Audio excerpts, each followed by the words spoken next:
Na-scam ka na ba? Kailan? Bakit ka na-scam? Alam mo, today, more and more people get scammed year after year, again and again. And hindi lang mangmang ang mga nasa-scam. Yung bang mawalang pinag-aralan, even highly educated people na expert sa industry nila, nasa-scam.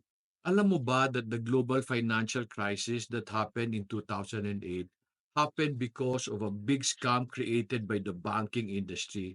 Ang tawag doon, subprime lending.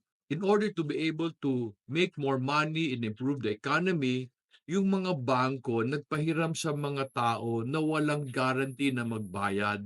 Normally, nagpapautang sila kung merong siguradong source of income yung humihiram. Ito, tawag subprime. Nagpautang sila maski hindi sigurado yung tao. And sabi nila sa mga tao, umutang ka para sa bahay kasi in 6 to 12 months, akyat yan, ibenta natin. Kumita ka na, nabayaran mo pa yung utang mo sa amin. Kaso lang, sinabi nila ito sa maraming tao. So everybody have houses and later they could not sell it kasi sobra na ang supply. Kaya nagkaroon ng global financial crisis in 2008 kasi maski mga financial ministries in different countries invested in that program. In fact, may mga countries na na-bankrupt because of that. Today, there are thousands of IT centers set up in different parts of the world just to scam unassuming people like retirees, mga matatandang tao na nakatago ng pera kaso hindi marunong sa technology. Scamming is a thriving business. But scamming is not a new issue. Since time immemorial, merong magsa-scam, merong nasa-scam. Just like for example, in 1630, nagkaroon ng tinatawag na tulip scam. People in Europe started to speculate about the prices of tulip. So ang dami nag-invest and eventually they lost their money. I created a 3-lesson series entitled Anti-Scam, hoping that I can help people protect themselves and preserve the hard-earned money that they have put aside. Na-scam na ba ako? Oo, several times na. But every time I get scammed, I try to learn from the experience para hindi ito maulit. And the reason why I created this series is I am hoping that I can share what I've learned and protect people. Pero bago natin maiwasan ng scam, kailangan muna natin intindihin kung ano ba ang ibig sabihin ng scam. Ano ang mga characteristics nito para makapag-respond tayo mabuti.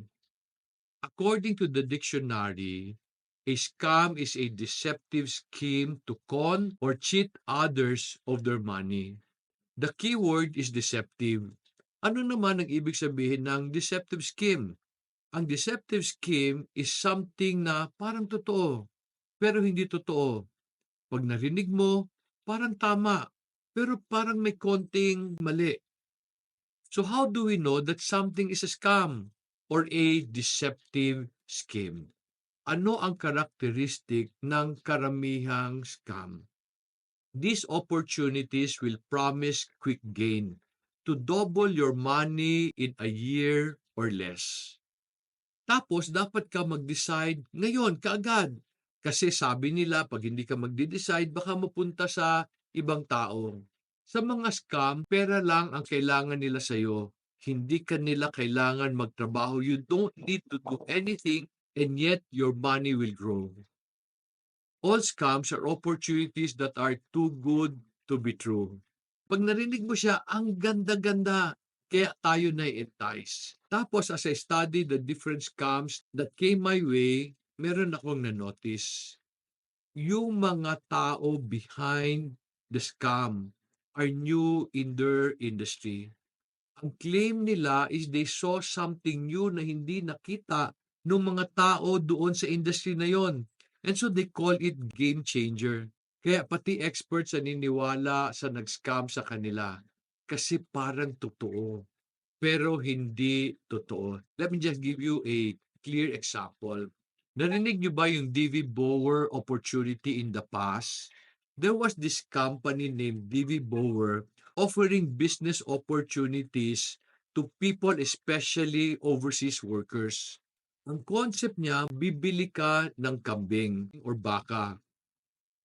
If you invest money, say 30,000 pesos, babalik sa iyo at the end of the year 45,000 pesos. 50% ang gain ng pera mo. They even offered people to invest say 16 million in a farm and sila ang magpapatakbo. Can you imagine ang ganda ng opportunity? Kung mag-invest ka ng 16 million to build your own goat and cattle farm, ang balik sa iyo is 8 million after a year. Grabe ang ganda. When people were asking me about the opportunity, hindi ko siya maintindihan kasi I grow my own goats and cattle and hindi siya kikita ng ganun kalaki. When I checked the person behind DV Bower, he was a chef from Thailand. And narinig niya yung concept ng paiwi. Ang paiwi meaning, bibili ka ng kambing, ipapaalaga mo sa ibang tao, ibabalik yung kita sa iyo after a year. Sabi niya, he found a system to make farmers earn more money. Eventually, it turned out to be a scam, and today nakakulong yung tao na yon. Now na na-explain ko sa iyo kung ano ang scam, ang next na tanong is why do people get scammed? Bakit maski mga expert in their field get scammed by people who are new in their field? I realize that people get scammed because they either want to get rich quickly or they are in distress. In distress meaning they are in a difficult financial position because overpowering yung desire to get rich quickly or the need to get out of their bad financial situation, yung normal na logical na tao, nawawala ang pagiging logical niya. Kaya siya nasa-scam. Dagdag pa dito ang takot na baka mawala yung opportunity to make money quickly if they do not decide quickly. So this combination of distress and fear forces them to make very bad decision kaya sila nasa-scam. Though I cannot say that I will never be scammed again, mahihirapan sila ma-scam ako because of what I have learned already. So ito ang mga gusto kong i-share sa inyo in this video kasi baka makatulong. First of all, a scam sounds too good to be true. So ito paniwala ko. If something is too good to be true, therefore it is not true. Let me explain. Pag bumili ka ng 3 kambing, 2 babae, 1 lalaki, will your money earn 50% at the end of the year? Pag binili mo, ibibreed mo. Pero hindi mo alam kung magbe-breed siya today. It could take some time, a number of weeks or a number of months. Pero supposing nabuntis today, it will take 4 months bago manganak yung babae. Pag nanganak, it will take 1 to 2 months before you can win, meaning ipakawala na yung anak niya. Yung anak na yon will not grow as big as the mother and the father in 6 months. In 6 months, batang-bata siya. So there is no way you can sell the kid in order to profit 50% of your money. There's just no way. So yung inoffer ng DV Bower is too good to be true. Therefore, it is not true. Whenever I am offered an opportunity that seems too good to be true, I always check the background of the person behind the company. Kailangan ko maintindihan ng ano alam niya, and I need to also see yung success rate niya in the industry he is now in. And then, when someone tells me that they can double my money in a year, sa akin red flag na yan. Because from experience and from studying other companies, I discovered that legitimate businesses can only make 20% profit in a year. Having 30% profit is already amazing. In fact, if you look at big companies, if you study the financial statement of large companies, at the end of the year, their net profit is less than 10%. So a good company can double its money every 5 years, never in 1 year. And then, ang ibig pang sabihin na this company can double my money in a year, dapat kumita sila ng 200%.